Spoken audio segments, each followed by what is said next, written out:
السلام علیکم ناظرین۔ نسو ایک عورت نما آدمی تھا، باریک آواز، بغیر داڑھی اور نازک اندام مرد۔ وہ اپنی زہری شکل و صورت سے فائدہ اٹھاتے ہوئے زنانہ حمام میں عورتوں کا مساج کرتا اور میل اتارتا تھا۔ کوئی بھی اس کی حقیقت نہیں جانتا تھا، سبھی اسے عورت سمجھتے تھے۔ یہ طریقہ اس کے لیے ذریعہ معاش بھی تھا اور عورتوں کے جسم سے لذت بھی لیتا تھا۔ کئی بار ضمیر کے ملامت کرنے پر اس نے اس کام سے توبہ بھی کر لی، لیکن ہمیشہ توبہ توڑتا رہا۔ ایک دن بادشاہ کی بیٹی حمام گئی۔ حمام اور مساج کرنے کے بعد پتہ چلا کہ اس کا گرے بہا گور یعنی موتی یا ہیرا کھو گیا ہے۔ بادشاہ کی بیٹی نے حکم دیا کہ سب کی تلاشی لی جائے۔ سب کی تلاشی لی گئی، ہیرا نہیں ملا۔ نسو رسوائی کے ڈر سے ایک جگہ چھپ گیا۔ جب اس نے دیکھا کہ شہزادی کی کنیزیں اسے ڈھونڈ رہی ہیں تو سچے دل سے خدا کو پکارا اور خدا کی بارگاہ میں دل سے توبہ کی اور وعدہ کیا کہ آئندہ کبھی بھی یہ کام نہیں کروں گا، میری لاج رکھ لے مولا۔ دعا مانگ ہی رہا تھا کہ اچانک باہر سے آواز سنائی دی کہ نسو کو چھوڑ دو، ہیرا مل گیا ہے۔ نسو نم آنکھوں سے شہزادی سے رخصت لے کر گھر آ گیا۔ نسو نے قدرت کا کرشمہ دیکھ لیا تھا اور ہمیشہ ہمیشہ کے لیے اس کام سے توبہ کر لی۔ کئی دنوں سے حمام نہ جانے پر ایک دن شہزادی نے بلاوا بھیجا کہ حمام آ کر میرا مساج کرے، لیکن نسو نے بہانہ بنایا کہ میرے ہاتھ میں درد ہے، میں مساج نہیں کر سکتا ہوں۔ نسو نے دیکھا کہ اس شہر میں رہنا اس کے لیے مناسب نہیں، سبھی عورتیں اس کو چاہتی ہیں اور اس کے ہاتھ سے مساج لینا پسند کرتی ہیں۔ جتنا بھی غلط طریقے سے مال کمایا تھا سب غریبوں میں بانٹ دیا اور شہر سے نکل کر کئی میل دور ایک پہاڑی پر ڈیرا ڈال کر اللہ کی عبادت میں مشغول ہو گیا۔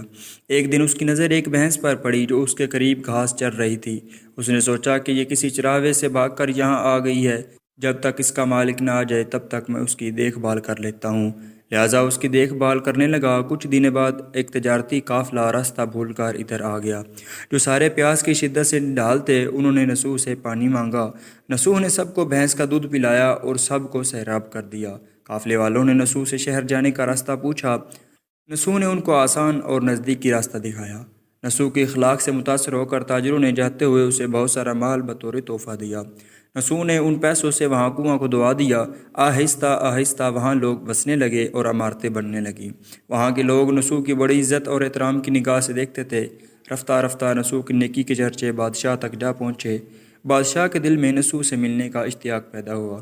اس نے نسو کو پیغام بھیجا کہ بادشاہ آپ سے ملنا چاہتے ہیں، مہربانی کر کے دربار تشریف لے آئیں۔ جب نسو کو بادشاہ کا پیغام ملا اس نے ملنے سے انکار کر دیا اور معذرت چاہی کہ مجھے بہت سارے کام ہیں، میں نہیں آ سکتا۔ بادشاہ کو بہت تعجب ہوا، مگر اس بے نیازی کو دیکھ کر ملنے کی طلب اور بڑھ گئی۔ بادشاہ نے کہا کہ اگر نسو نہیں آ سکتا تو ہم خود اس کے پاس جائیں گے۔ جب بادشاہ نسو کے علاقے میں داخل ہوا، خدا کی طرف سے ملک الموت کو حکم ہوا کہ بادشاہ کی روح قبض کر لے۔ چونکہ بادشاہ بطور عقیدت مند نسو کو ملنے آ رہا تھا اور رایا بھی نسو کی خوبیوں کی گرویدہ تھی، اس لیے نسو کو بادشاہ کے تخت پر بٹھا دیا گیا۔ نسو نے اپنے ملک میں عدل اور انصاف کا نظام قائم کیا۔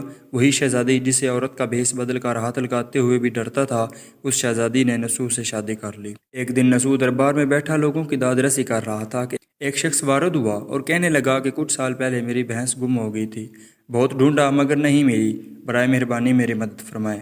نسو نے کہا کہ تمہاری بھینس میرے پاس ہے، آج جو کچھ میرے پاس ہے وہ تمہاری بھینس کی وجہ سے ہے۔ نسو نے حکم دیا کہ اس کے سارے مال اور دولت کا آدھا حصہ بھینس کے مالک کو دیا جائے۔ وہ شخص خدا کے حکم سے کہنے لگا، اے نسو جان لو، نہ میں انسان ہوں اور نہ ہی وہ جانور بھینس ہے، بلکہ ہم دو فرشتے ہیں، تمہارے امتحان کے لیے آئے تھے۔ یہ سارا مال اور دولت تمہارے سچے دل سے توبہ کرنے کا نتیجہ ہے، یہ سب کچھ تمہیں مبارک ہو۔ وہ دونوں فرشتے نظروں سے غائب ہو گئے۔ اسی وجہ سے سچے دل سے توبہ کرنے کو توبۃ نسو کہتے ہیں۔ تاریخ کی کتب میں نسو کو بنی اسرائیل کے ایک بڑے عابد کی حیثیت سے لکھا گیا ہے۔